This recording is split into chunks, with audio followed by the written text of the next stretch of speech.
গাদিসার lake হচ্ছে ভারতের রাজস্থানের জয়সলমেরের একটি কৃত্রিম হ্রদ মানে আর্টিফিশিয়াল লেক।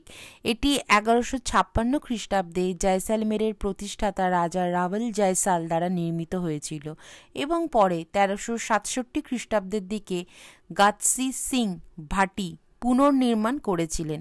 হ্রদটি জয়সলমেরের দুর্গ থেকে প্রায় 1.5 কিলোমিটার দূরে অবস্থিত। কথিত আছে যে এই হ্রদ একসময় পুরো শহরকে জল সরবরাহ করত। বর্তমানে ইন্দিরা গান্ধী খাল থেকে গাদিসার হ্রদে পানি আসে, তাই এটি কখনোই শুকানোর মতন বসে আছে। মধ্যযুগে রাজস্থানের শুষ্ক অঞ্চলে জল আনার জন্য কখনো খাল বা সেচ ব্যবস্থা বা অন্যান্য বৈজ্ঞানিক পদ্ধতি ছিল না। এই জলাধারটি রাজা রাওয়াল জয়সাল তার প্রজাদের প্রয়োজনের কথা মাথায় রেখে তৈরি করেছিলেন। গাদিসার লেকের এই মনোরম দৃশ্য দেখে আমাদের তো খুব ভালো লাগলো, আর তোমরা অবশ্যই কমেন্টে জানিও তোমাদের কেমন লাগলো। আর দেখতে পাচ্ছ কত কত মাছ এখানে এসে খাবার খাচ্ছে, আর এখানে বোটিংও হচ্ছিল। প্রচুর প্রচুর মাছের খাবারও ওখানে বিক্রি হচ্ছিল। তো অবশ্যই তোমরা জয়সলমের ঘুরতে এলে গাদিসার লেকে অবশ্যই ঘুরতে এসো। খুবই সুন্দর জায়গা আর খুবই মনোরম পরিবেশ। আশা করি তোমাদের এই শর্ট ভিডিওটা ভালো লাগবে। আর পুরো ভিডিওটা দেখতে হলে আমি লিঙ্ক দিয়ে দিয়েছি ভিডিওতে, তো অবশ্যই লিঙ্কটা ক্লিক করে তোমরা পুরো ভিডিওটা দেখে নিও আমাদের চ্যানেল দি বং কানেকশন। তো অবশ্যই তোমরা আমাদের সাথে থেকো, আমাদের পাশে থেকো, আর অনেক অনেক ভালো থেকো। বারাবাগ থেকে আমরা এখন চলে যাব সোজা মন্দির প্যালেস। জয়সলমের শহরের সবথেকে সমৃদ্ধ সাংস্কৃতিক ও ঐতিহ্যবাহী স্থানগুলির মধ্যে মন্দির প্যালেস প্রাসাদ হলো নতুন সংযোজন।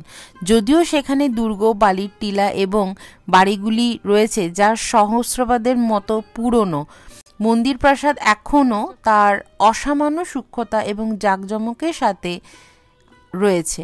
এই মহৎ প্রাসাদের উল্লেখযোগ্য বৈশিষ্ট্য হলো বাদল বিলাস, যার আক্ষরিক অর্থ হলো মেঘের বিলাস। স্থাপত্য নকশা এবং নির্মাণের সন্দেহের বাইরে তার সূক্ষ্মতা এবং ঝুলন্ত ব্যালকনি এবং ছাউনি দিয়ে মন্দির প্রাসাদটি সত্যি খুব আমাদেরকে আকর্ষিত করে। মন্দির প্যালেস এখন প্রায় 200 বছরেরও বেশি সময় ধরে রয়েছে। মহারাওয়াল মূলরাজি যখন মন্দিরের চারপাশে আবাসিক জায়গাটি তৈরি করা শুরু করেছিলেন, তখন এটি প্রথম তার বৃদ্ধি শুরু করেছিল। তারপরে তার সমস্ত বংশধররা প্রাসাদের নকশা এবং নির্মাণে সংযোজন ও উন্নতি করতে থাকে। সর্বশেষ সংযোজন হলো একটি ইন্দো সার্সেনিক জওহারি টিলা, যা একটি সত্যি খুব জটিল এবং দুর্দান্ত ডিজাইনের জন্য বিখ্যাত। আমরা এখন চলে এসেছি মন্দির প্যালেসের ভেতরে। আর মন্দির প্যালেসের ভেতরে ঢুকেই যেটা সর্বপ্রথম আমাদের চোখে পড়লো মিউজিয়াম, কারণ এক সাইডে করা হয়েছে হেরিটেজ হোটেল আর আরেক দিকটা করা হয়েছে মিউজিয়াম। আর মিউজিয়ামের এই যে দেখতে পাচ্ছ বিভিন্ন রাজাদের মানে ইউজ করা জিনিসপত্র, আর সবই এগুলো চাঁদির মানে চাঁদির তৈরি আর কি। তো এরপর আমরা এদিকটা দেখার পর আমরা বাকি জায়গাটাও ঘুরে ঘুরে দেখব। এখানে তোমরা দেখো তাদের কালেকশনস, মানে কত কালেকশনস, যেটা মানে সত্যি কথা বলতে মানে একজন রাজার জীবিতকালে তার কত কালেকশনস যে এরকম মিউজিয়ামে তৈরি করা হয়েছে তার কালেকশন দেখানোর জন্য। আর সব কিছুই এখানে পিওর গোল্ড আর চাঁদির কাজ করা, এবং তাদের রানীরা যে বিভিন্ন আভূষণ পরতো সেই আভূষণও এখানে রয়েছে, জুয়েলারিজ রয়েছে। আর রান্নার ওখানে যে জিনিসপত্র কাজ মানে দিয়ে রান্না করা হতো বা যেই বাসনপত্রতে রান্না করা হতো সেই বাসনপত্র এখানে শোকেস করা হয়েছে বিভিন্ন সাইজের বিভিন্ন মাপের। মানে দেখো কত বড় বড় খুন্তি, মানে সত্যি আমি তো দেখে অবাক যে এত বড় বড় খুন্তি হয়। তো এখানে লেখাই আছে অল আইটেমস আর antique and handmade private collections of Rajaji বলে এখানে লেখা আছে। আর এগুলো হচ্ছে বহি খাতা, আর তার মধ্যেও রয়েছে বিভিন্ন পঞ্জিকা। আর এখানে রয়েছে রাজার ড্রেস, যেটা পিওর গোল্ড এবং চাঁদি দিয়ে তৈরি। আর এখানটা রান্নাবান্না করার জায়গা, ছিল প্যালেসের এই জায়গাটা, সেগুলো এখন শোকেস করা হয়েছে, মিউজিয়ামে যেহেতু পরিণত করা হয়েছে, তো এগুলো এরকমভাবেই রাখা। আর আরেকটা দিক হচ্ছে হেরিটেজ হোটেল। তো সত্যি হোটেলটা খুবই সুন্দর, ইচ্ছা আছে এর পরবার যখন আসব এই প্যালেসে থাকার, তো যেন এই ইচ্ছাটা পূরণ হয়। তো আমাদের দেখে খুবই ভালো লাগলো। আর এটা হচ্ছে বাইরের দিকটা, মানে এখানেও দেখো রান্নার বিভিন্ন কড়াই, অনেক বড় বড় কড়াই রাখা আছে। আর এই দিকটা আমরা ঘুরে এই দিকটা থেকে আমরা এখন সরাসরি চলে যাব গাদিসার লেকের সম্বন্ধেও তোমাদেরকে জানাবো। আর জায়গাটা এত সুন্দর, এত চুপচাপ নিরিবিলি, মানে খুবই ভালো লাগছিল। তো আমরা এসেছি গাদিসার লেকে, এবং এখানেও দেখলাম অনেক বাজার বসেছে, মানে এখানকার লোকাল যারা রয়েছেন তারাই আর কি ট্যুরিস্ট, আমাদের মতন ট্যুরিস্টদের জন্য, পর্যটকদের জন্য বিভিন্ন জিনিসপত্র নিয়ে বসেছে।